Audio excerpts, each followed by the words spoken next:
Today's episode is brought to you by Delaware Orthopedic Specialists. The birds are back, and you know what that means. Dr. Mesa joining the pod on a weekly basis, providing the best up-to-the-minute updates on all of our Eagles.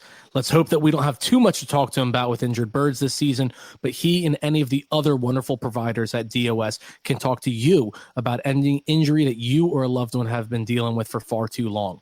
The only fellowship-trained surgery center here in the state of Delaware. Why would you trust anyone other than a specialist? Them being specialists means that they are specialized in each and every part of the body. So if you come in looking for a specific doctor for a specific part of the body, they've got you covered. They're going to hold your hand and walk you through every step of the process, and you're going to make sure that you're happy with all of your results. 302-655-9494 is how you get a hold of them on the phone, or head on over to delortho.com to schedule your appointment today. After they provide you with wonderful care, head on over to Google, give them a great review, and let them know that Talkin 215 sent you. Welcome to Talkin 215, your go-to podcast for everything you need to know about Philly sports. Whether you bleed green, trust the process, fly with the Flyers, or fight with the Fighters, this is the place where we break down Broad Street. Jake, Sean, and Joey deep dive into the heart of Philly sports culture, breaking down games, roster moves, and sharing the stories that make the 215 truly legendary. So grab a cheesesteak, settle in, and let's get to Talkin 215. Now here's your host, Jake Biasado. We are nearly 48 hours into NFL free agency, and our Philadelphia Eagles have yet to sign an external free agent. You want us to talk about it? We got the coach. We got our friend Dr. Joseph Mesa from Delaware Orthopedic Specialist. Gentlemen, is this at all how you expected free agency to start? Well, I, for one, expected this. I thought the priority was to sign Zach Bond. And I think that I knew that Sweat and Milton were going to be gone. I thought for me, I would expect having Bond and Becton. I wanted to keep Rodgers because I think we needed the help. I was pretty sure Slay. Pretty much is going to form with the exception of the last transaction. Yeah, for me. Yeah, no, I would have loved to keep Rodgers. I think we could have probably matched that price, but it was a little bit higher than I probably thought he might get, seeing as though he was a spot starter. I'm shocked at the amount of money Milton Williams got. Coach, I know you were always like, oh, this guy's going to get a lot of money. I figured a lot of money was 16 to 20 million for him. 26 million for a guy that shows a ton of potential. He very well could earn every cent of that, on this team, but he was a guy that was always more of a rotational guy that started getting more and more reps in this final season here with Philly. But 26 million is an astronomical number. I love it. 3rd round compensatory pick locked up. But that's a lot of money. And then Sweat getting almost 19 and a quarter a year. That's a lot of money. We had no way of touching either of those. I think, when you go into free agency, there's going to be teams like the Patriots that have 120 some odd million in cap space because their team is so bad. So they have the luxury of overpaying whatever free agents they want, right? A lot of other owners hate this because it kind of messes up the market, right? Like you said, Milton probably was going to get 19, 20, 21 million. I think Carolina was giving him 20 or 21 million. And then New England came in and said, hey, we have more money than everybody else. How's 26 sound? And of course, Milton Williams goes there to cash in. I don't blame him for that. That makes sense for the young kid, So there's going to be market corrections like that to where like teams like the Eagles and other teams just cannot compete financially. I think to answer your question, I'm about 75% okay with thinking this is how the offseason was going to go, right? Like you said, we weren't going to be able to get Milton. We weren't going to be able to get Sweat back. We kind of knew that was going to happen. I knew Slay was going to be gone most likely, but kind of like Doc said, I thought maybe we could bring back Rodgers on kind of a cheap deal, but he made decent money. And then I'm thinking to myself, okay, Bond is the main thing. We re-signed Bond. That was the number one guy I think we all on this podcast agreed wanted to bring back. But then I didn't factor in, as nobody did, losing another member of the secondary, not just Slay, not just Rodgers, but now losing CJ on top of the already we knew departures like Milton and Sweat. And then you got to think maybe BG retires. Nolan's coming off a torn triceps. It's a tough pill to swallow right now. And I think people need to chill out with questioning people's level of frustration. Oh, we won the Super Bowl. Trust Howie, trust Howie, trust Howie. Look, man, we could still trust Howie and be pissed off that something happened. You know what I'm saying? Like that. I don't understand why we have to draw a line in the sand with these things sometimes. Like growing up, I was trying to compare this. Like growing up, my mom would always cook dinner every single night for us. I trust her that she's going to have dinner for us at the end of the night. But you know what? I may want a snack in between now and then. That doesn't mean I don't trust my mom to make a great meal, but I'm a little bit hungry now. Can you break me off with a little bit of something? And that's what I want to see from the Eagles. Just give me something. Give me something. I'm not being ungrateful, but when you're the last in the league at something, that's never a good sign. That's all I'm going to say. Well, Coach, would it make you feel better if at NFL Insider Boys 58 said that the Eagles are cooking up something huge? Just wait for it to drop. Nobody has ever had trade information and sat on it. You want to know why? Because the fact that you're telling people is showing that you want clout, you want followers. Trust me, I'm a guy that has information. And if you don't announce it until after Schefter or Rap Sheet or Diana Rossini or Tom Pelissaro announces it, then who are you other than an aggregate copycat? So no, you don't have any insider. Dom and Jeff Lurie and Howie weren't like, let's go to NFL Blitz, Eagles, Birds fan and tell only him and not the main reporters. Stop. You don't have any info. None. No, it's hilarious how this always happens. Every year there's all these different accounts that have a decent following and they get them from just hooking people like this. You get one tweet to go viral and then they happen to get one free agency announcing that was like everybody knew, but they tweeted it before it was official and people are like, oh, this guy must actually know his stuff. We got to follow him. He had the inside scoop. And then they say all this nonsense like, oh, hey, don't worry, Philly Nation. Howie's got something cooking up. It's going to drop in the next 2 hours. The trade's already done. Just waiting for it to be announced. Yeah, that was 17 hours ago. Yeah, the league office is just sitting on it. The league office is sitting on it, just waiting to announce it. Yeah, they wanted to give me the opportunity to kind of tease it a little bit because they really care about my credentials and my following and all. No, it's a joke that people fall for this every year. I mean, it's exciting, and I get it when they haven't made a move other than internal moves so far this offseason. Like, you want to reach for something. You want to see, like, you're a little bit heartbroken. You're a little bit upset about the CJ trade. And then you see this guy being like, hey, don't worry, guys. Like, when you're down, you want to believe. You know what I mean? You want to be like, all right, maybe this guy really does know something. Maybe he has a little something. We're gonna love the fact that we just traded for Buda Baker. You know, we got another safety. Don't worry about it, guys. It's all safe. It's all covered.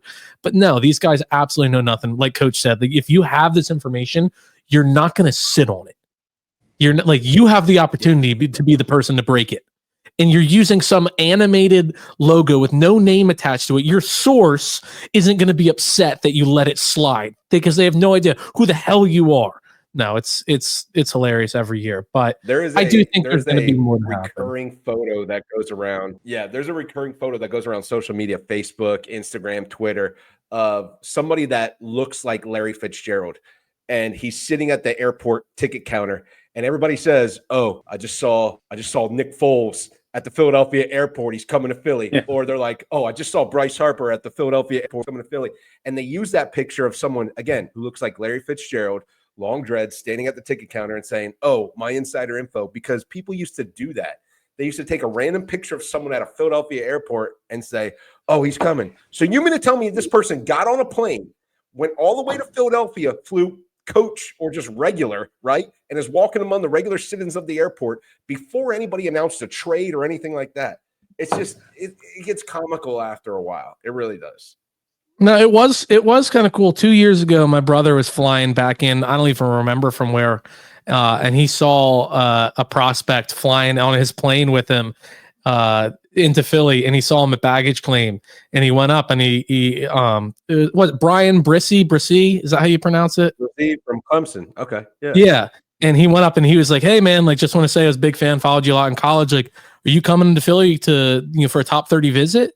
And he was like, "Yeah, I am." So, like, it was cool because I was able to tweet out like, "Hey, just so you know, like, I'm sure somebody's already said it, but can confirm he has lit touchdown in Philadelphia." And he's meeting with Howie for a top 30 visit or whatever visit it was. I have no clue. But you have so many people that are like, "Nope, I'm not even that person," or No, man, I'm on a connecting flight. Like, I don't even, where are we even landing right now? I'm going across the country, and people be like, hey, don't trust me. I was sitting next to him. We talked the entire time.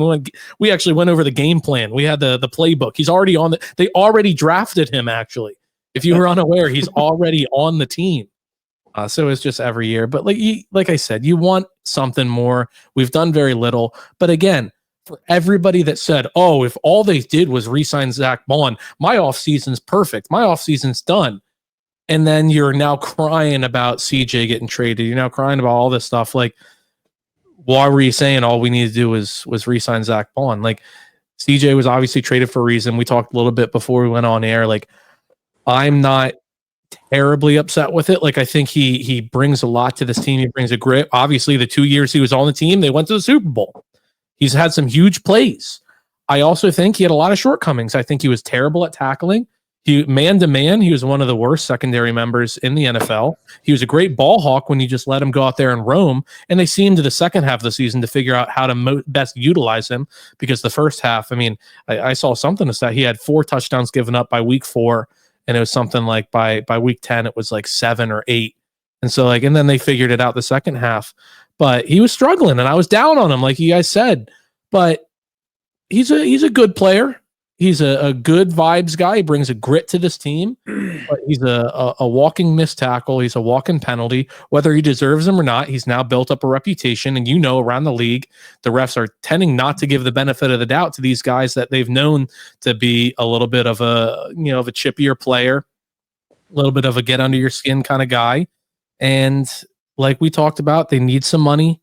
It's the curse of being good at drafting high. We've had a lot of successful years of drafting in the first round, and now all these guys are going to be coming up on contract pretty soon. Again, this is all alleged, but I've seen a number of reports that allegedly he was upset that some players got rewarded for good play, and he felt as though he needed to restructure or get some kind of pay raise or extension, and was upset that they weren't willing to do that for him. You had all the nonsense that Slay was saying and everything. You're now getting reports that some of the teammates loved him. Others had serious problems with him. Again, this is all alleged. I'm sure more and more is going to come out. If that's all true, I don't have a lot of problems with the trade. You know what I mean? I'm going to trust that Howie has a plan. Like I said years ago, Sidney Brown and Reed Blankenship are going to be the best safety duo since 2000. So the prophecy is only being fulfilled. That's all I know. I think that I don't think you could say in the same breath that CJ missed a lot of tackles and then be confident about Sidney Brown tackling. No, it was tongue in cheek, because I had said that like a year or so ago, where I was like, Sidney Brown and Reed Blankenship are going to be just insane. It's just a dynamic duo. And now I'm like, oh, the prophecy is being fulfilled. He's going to be that guy now. And it's more tongue in cheek, the fact that if they don't make any other moves, it's really going to be Sidney Brown out there. Well, I think this offseason is kind of harkening back to the last time we were in the Super Bowl and we let both our safeties go and both our linebackers go. But I think the difference this time is we actually have a defensive coordinator who I think we can trust. And I think that I hope he has a say in, hey, this guy's good, this guy's, whatever. And I think that, I think losing, that's why I wasn't worried about losing Milton Williams or Josh Sweat, because I'm like, I feel like he has a plan and he knows how to utilize the players he has. And now he has a say in picking the players. So I think that goes a long way towards success. And I think I trust Vic Fangio a million times more than Sean Desai.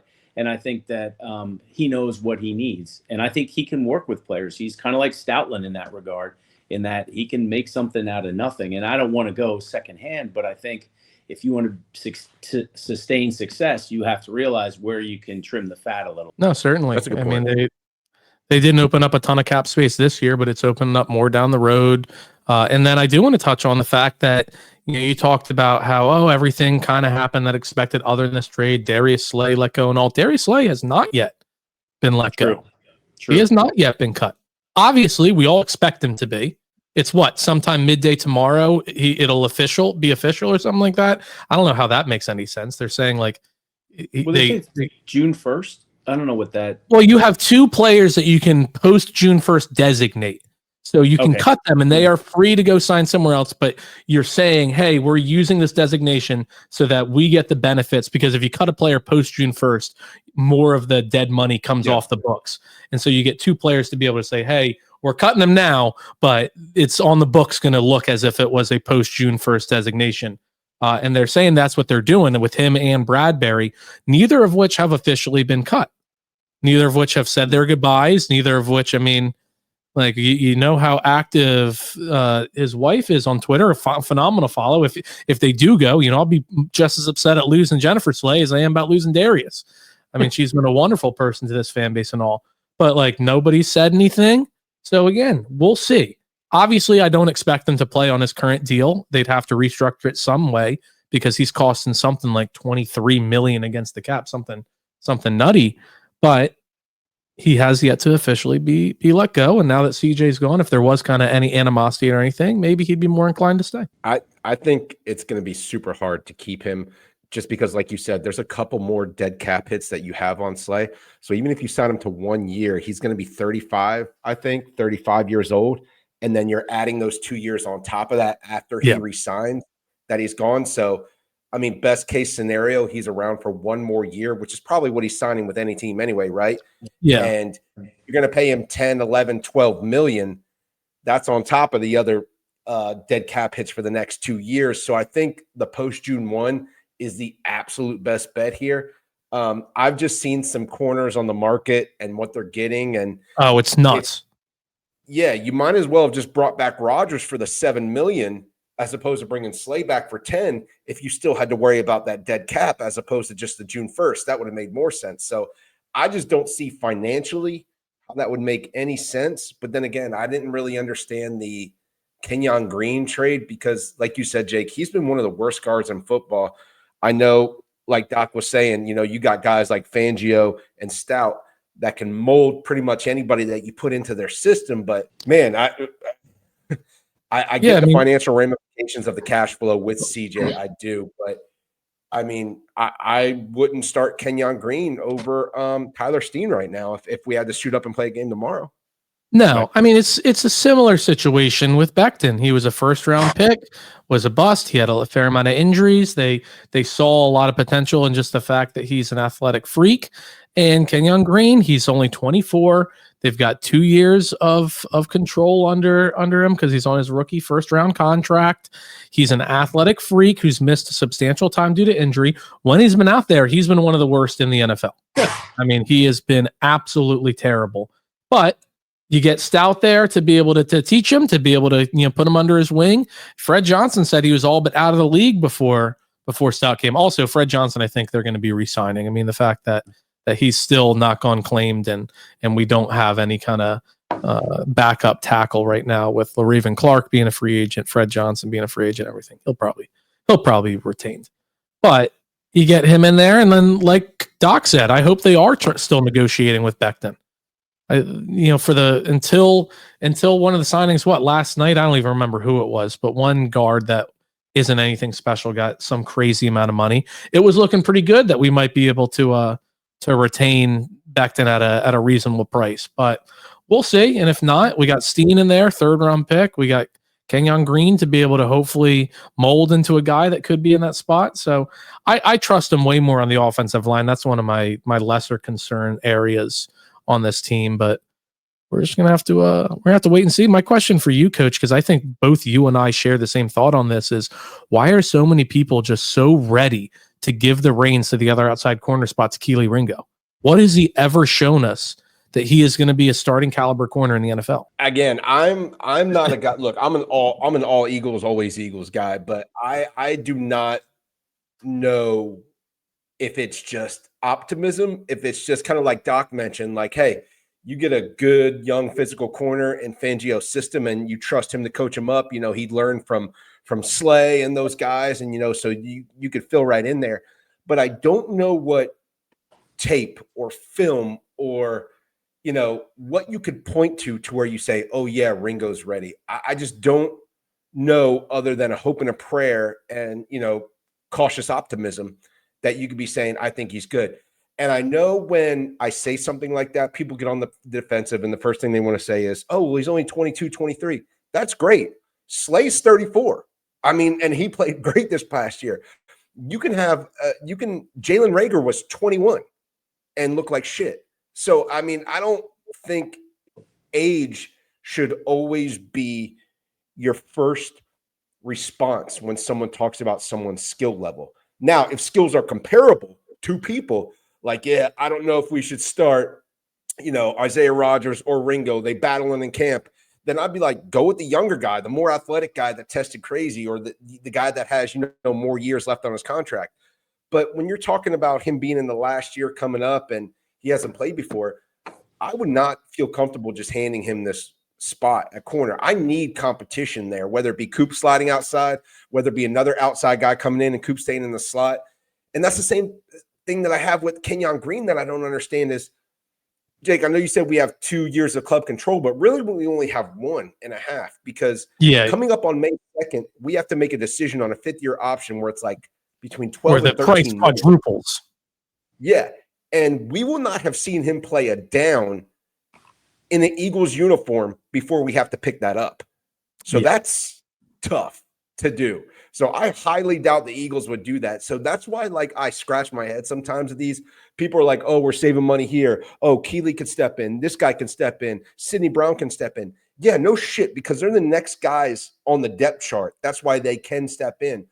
But it's where is your confidence level at when those guys step in compared to the guys that were there before? No, I loved your tweet. I loved your tweet earlier today where you were like, yeah, everybody's saying oh, Keeley's going to step in as the outside corner spot. You're like, yeah, no shit. There's literally no other outside corner on the team. Like, who else are you going to put there? Hey guys, Jake Elliott's Keeley's going to compete for the outside corner. Oh, your sources told you that? Yeah, sources tell me Jake Elliott's going to retain kickoff duties here in the upcoming season. He's going to be the sole kicker of field goals. And you're like, oh, really? Well, also, they apparently met with a kicker before the draft, so we'll see. Or they were scouting a kicker in the Senior Bowl. But in Jake we trust. Again, you saw him in the Super Bowl. That's the Jake that we all know and love. And look, I've said it a million times. Correct. I've said it a million times. Prove me wrong. I'm down on Keeley. I would love nothing more for him to be the best cornerback in the NFL. I'm not wishing on his downfall. I'm just being realistic that I've seen that he is not good on the double move. His hips are stiff. He's unable. I mean, there's a reason he fell to the 4th round when he was going to be like a 2nd round pick. He kept falling and falling and falling. And it was kind of like same thing with Jeremiah Trotter Jr., where everybody was like, oh, are they going to take him in the 3rd? Like, oh, wow, he's still here in the 4th. Oh, all right. Well, he's still here in the 5th. Yeah, it's a cool story. He was a highly touted prospect that kind of fell. Well, let's take him here. Same thing with Keeley. Oh, he's here in the 2nd. Oh, and the 3rd and the 4th. They took him because it was all right, he's a decent prospect, but there's a lot of flaws there. And I've only seen those flaws and concerns come to fruition in the NFL with a few little glimpses of, oh, that was a good play. Then maybe there's something there. And he's made some good special teams plays for sure. But he's done nothing that I'm like, oh, we don't even need a battle. We don't even need to bring in an outside guy. He's our guy. You want to talk about saving money? Just let him play. He's on a rookie 4th-year or 4th round pick contract. We're good. I'm like, look, man, we've seen Kerry Williams. We've seen Bradley Fletcher. We've seen some dog shit corners on some decent Eagles teams that make this team so much worse. And again, in no way, shape, or form am I saying he's going to be that guy. I'm just saying I would rather be cautiously optimistic or more pessimistic than be like, oh, he's going to be a stud, we're good, and then end up being in a situation similar to that. I agree wholeheartedly. And I have a little bit of trivia for you, Jake, and you, Doc, to see if you guys know your 2022 draft real quick. This is on topic. I'm not changing the subject. Trust me. 2022 draft. Who did the Eagles take at pick number 13? Jordan Davis. Correct. Yeah. Do you know who Doc, was pick number 15? Coach, you're on another delay, but anyway. Yeah. Who was pick number 15 in that draft? Yeah. Yes. Pick number 15 was what's his name? Kyle Hamilton? Kenyon Green. Oh, yes. He was 14. He was 14. Who was pick number 16 in that draft? Right after Kenyon Green. Mekhi Becton? I don't know. Jahan Dotson. Hey now. Who was pick number 20 in that draft? I don't know. Some All right, Eagle. Kenny Pickett. Kenny Pickett. And then the last pick of the first round, pick number 32, Lewis Seen. So that's literally 5 first rounders from that 2022 draft. A little weird trivia there. That is unusual.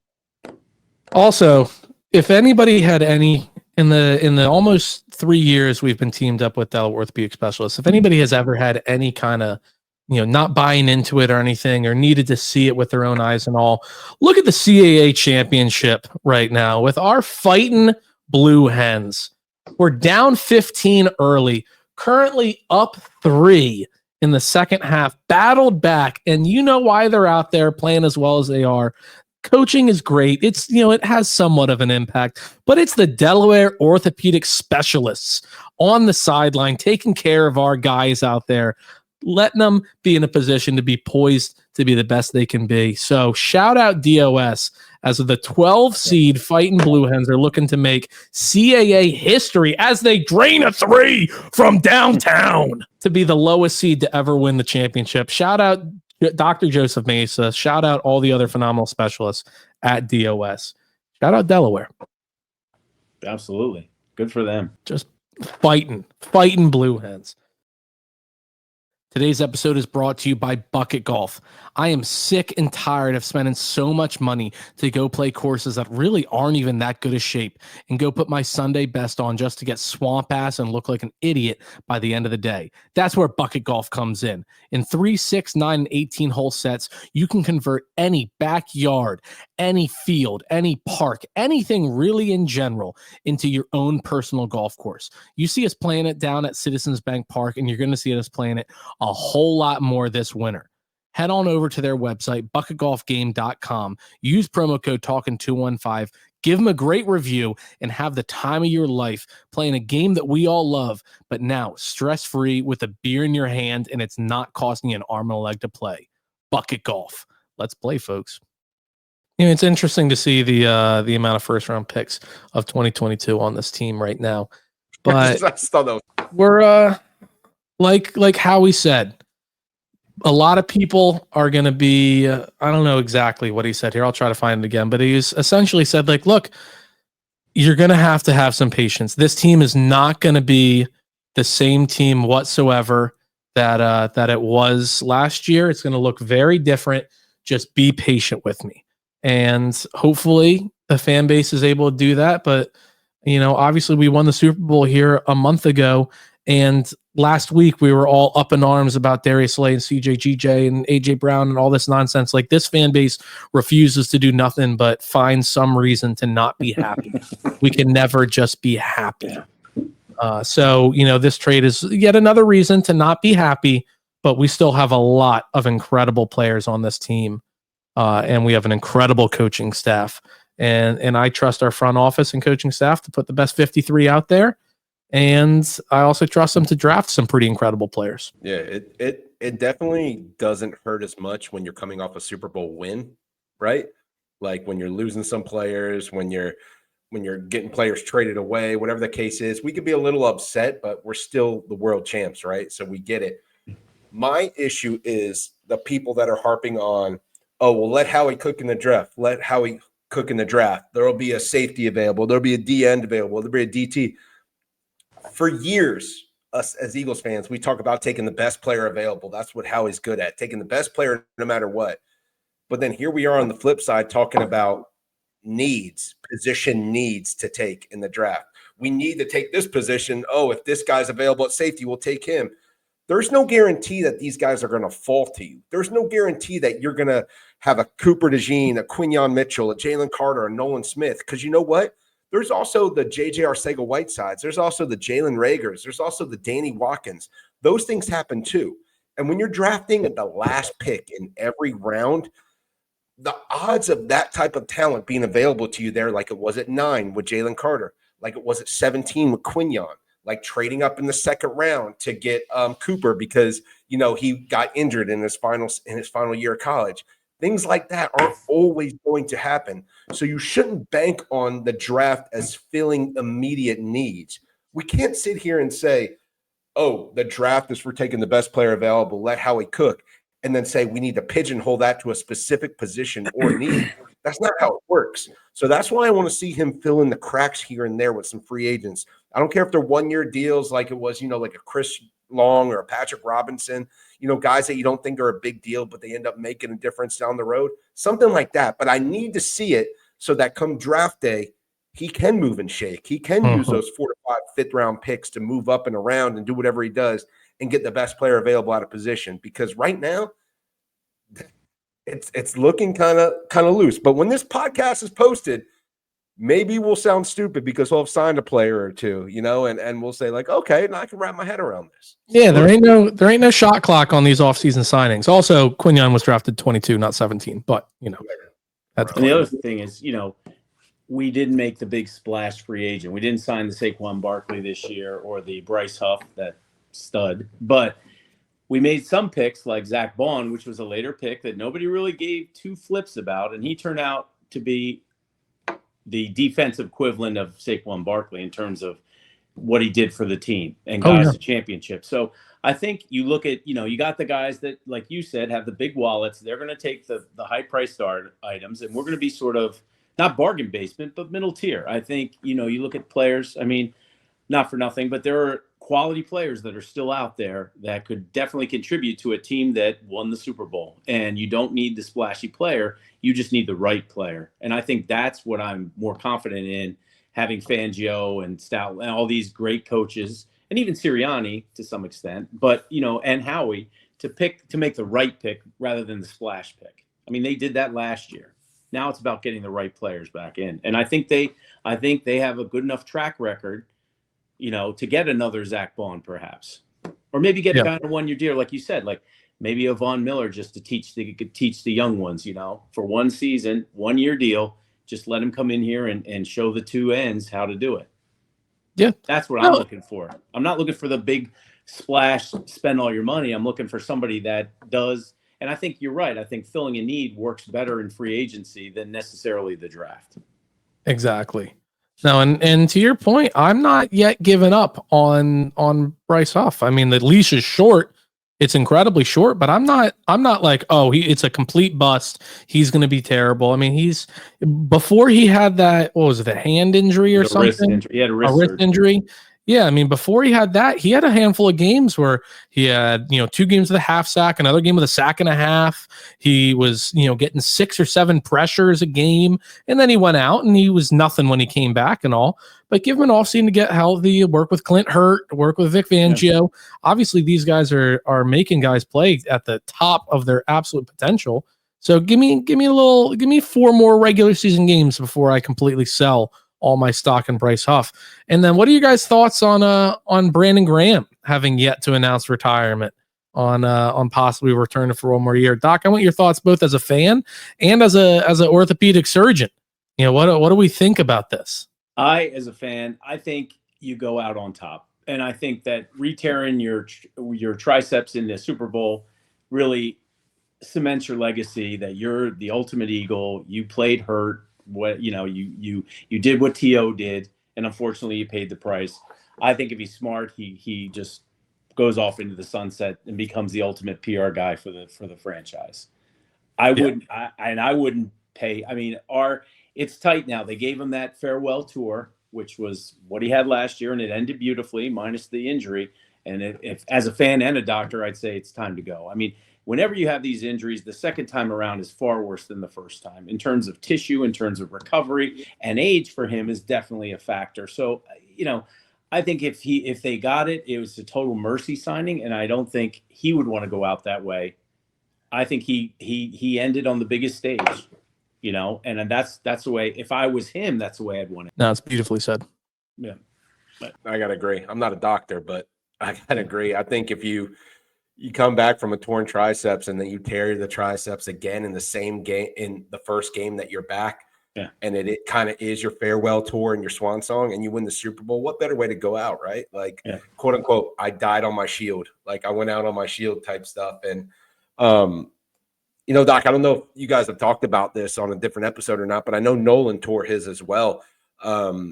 With his age, being as young as he is and being an athletic freak, Are we worried about him missing any time at all coming up? No, I think he's got enough time to recover. And like you said, he's a very he's young and his tissue's probably better, and and I think he's got plenty of time to rehab this. And I think obviously, like I said, if the doc had his choice and if Brandon has choice, I would have been leery. I would have said, obviously, it's the Super Bowl, go play. But I would definitely point out that because of the time from injury to the Super Bowl, there wasn't enough time to fully recover.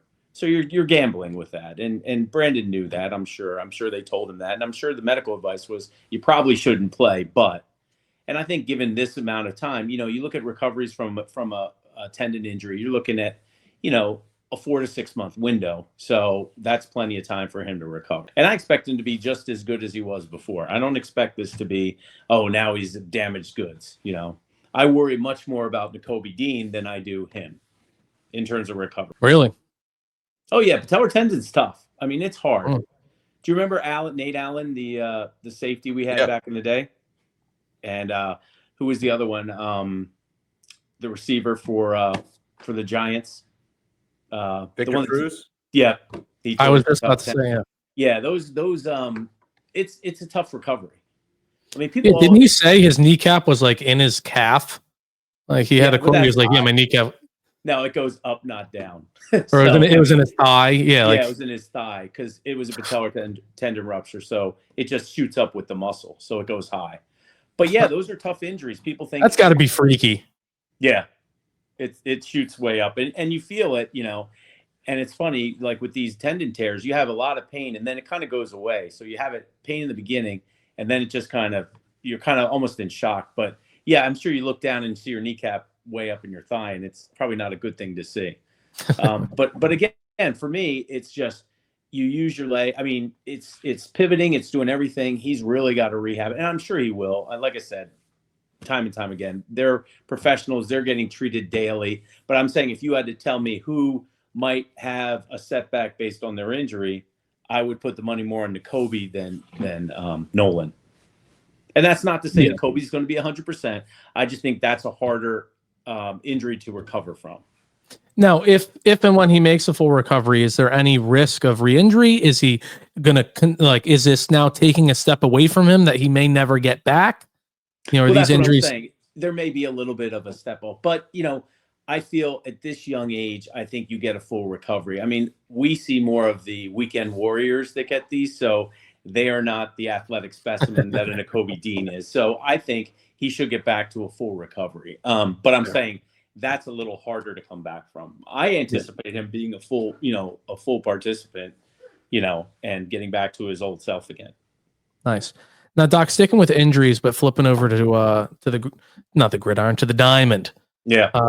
Andrew Painter is, slowly working his way back into the rotation. He's pitching a live BP this week. I'm hearing a lot of things that by June they're expecting him to make the rotation. What can you tell us about his, Tommy John recovery and all this timeline? Is it all as to be expected? Should we be concerned or anything? What do we think with him also being very young and everything we can expect from Andrew Painter? I think that, people look at these and kind of lump them all together like Tommy John injuries. And there's different variations. There's some that are reinforced or repaired, like Bryce Harper's, and they come back very quickly. And everybody's like, oh, why does he come back so quick? And there's others that are reconstructions where you actually have to recreate the ligament. And those are usually the pitchers, the people that put a lot of pressure on that inside of the elbow. And they're the ones that take a year, 2 years to recover. And I think the main thing is when you have these, a lot of times it's obviously overuse, but a lot of times it's mechanics too. And you have to make sure that mechanically they're sound. That's why they do a lot of throwing and they do a lot of core stabilization. They have to be as good a shape as possible. Their shoulder has to be in prime condition to get back to pitch at that kind of level. And a lot of times when I see these pitchers, especially that get these Tommy Johns, I look at their body type.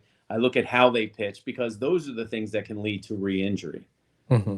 The guys that look like Tim Lincecum, I get a little bit more afraid of, because they're getting their power and they're kind of contorting their arm to get that power. Where you get to see guys like Bumgardner, who are just big guys. Their power's coming from their glutes, their legs, and their trunk, and they're the ones that I worry less about getting injured. So I know Painter's more towards the Lincecum side. I mean, he's not like a big bulky guy, but you just have to make sure your mechanics are almost perfect to prevent re-injury. Now, Doc, correct me if I'm wrong. Wasn't it not fully torn? And they were like, hey, we were back and forth. You heard so many weird reports. And then they were like, we decided that we're going to go ahead and repair it. In that situation, are they cutting it and reconstructing it? Well, that's the thing. I don't know for sure. I mean, a lot of times, it used to be that always were reconstructions, and now they were doing ways where they can enhance the ligament with a suture. I'm not sure what he had, but by the length of recovery, I would assume he had more of a reconstruction. Yeah. I don't know. I don't know. I didn't. Yeah, no, that's what I would assume as well. It's just like, there was so much weird controversy around this injury. Coach, I remember reading 90 tweets a day about you just talking about like, finally you guys decided to actually pull the trigger and do this. Why didn't we do it 3 months ago when you first shelved him? And it was like, oh no, like we see, possibly something in these MRIs, but nothing's definitive. And it's like, well, a UCL tear is pretty definitive. And then they were like, we went ahead and decided to go ahead with the surgery. And it's like, oh, you decided to? So like, was it torn or is it just damaged? But then with the timeline of recovery, it's clear that they did some pretty significant work in there. But it just, I don't know. There's so much weirdness around that injury. And I think there's a lot of that because you want to, because the recovery is so long. I mean, you look at Garrett Cole. I mean, he's done and he may be done, but that's why people are like, well, we're going to get 3 opinions and figure out what to do and see if there's any other things. There's ways to try to treat it. And you're right. It's like you got, a partially torn, but you're going to continue to throw. So what's going to happen? It's going to eventually give. So sometimes you're just like, all right, let's nip it in the bud and take care of it. If you can, as a lifelong Yankee fan, I really think that Taijuan Walker is going to be the best thing that they can do for their team. I think they need to offer. I mean, I'd offer. Hey, listen, you name it, and I'd offer it to Philadelphia for Taijuan Walker. Yeah, I agree. I think he's worth every penny. But yeah, I think that's the problem. I think it's such a hard recovery that especially when you're in that stage in your career, you're like, well, what can we do to try to maintain this? And if you're a younger one, you're like, well, if I can avoid the surgery, you're obviously better off. But if that pain lingers, it's a problem. Yeah. No, of course. And then, Doc, sticking with pitching in the Phillies, Matt Strahm is now being shelved temporarily, for now at least, with some right elbow throwing elbow inflammation. It's elbow or shoulder, Coach? I thought it was shoulder. I thought it was shoulder too. Shoulder. Yeah. Okay. Excuse me. Some right shoulder inflammation, and they're just like, oh, we have to figure out how to get this swelling down or anything. Like, how can they not know what's causing it? Just for somebody that isn't in that level of medical field, like, how do they not know, like, oh, this is what's wrong right now. This is what is needed. Well, they kind of do. I mean, there's certain things you see in throwers, and one of the things you do is get what's called internal impingement, which is the mechanics of the arm cause some friction, and they can cause some irritation of your rotator cuff. And I think that's probably what he's dealing with. And a lot of times in the early stages, if you just kind of shut him down for a little bit, you can get him back up. But again, it's an indication that whatever he's doing mechanically is causing some irritation in his shoulder. So it's a combination of letting him rest, but then also making sure mechanically he's okay. So yeah, you got to shut him down for a little bit. Hopefully it's not too serious. And it's never like a full tear. It's an irritation, and you just got to kind of let the dust settle and then get him back into the swing of things. Okay. Solid. Anything to worry about the oblique strain in Wilson? Very common. It's painful. It takes a little bit of time, but you're looking at like 2 to 3 weeks, and then he should be okay. Yeah. No, it's funny. He was like, "Oh, is this a freak injury?" And I was like, "It happened when you're swinging. That seems like the least freak injury." It's not that freakish in baseball. It happened while you were doing what injures obliques. Like, what are you talking about? Yeah, it's not that freaky. Yeah.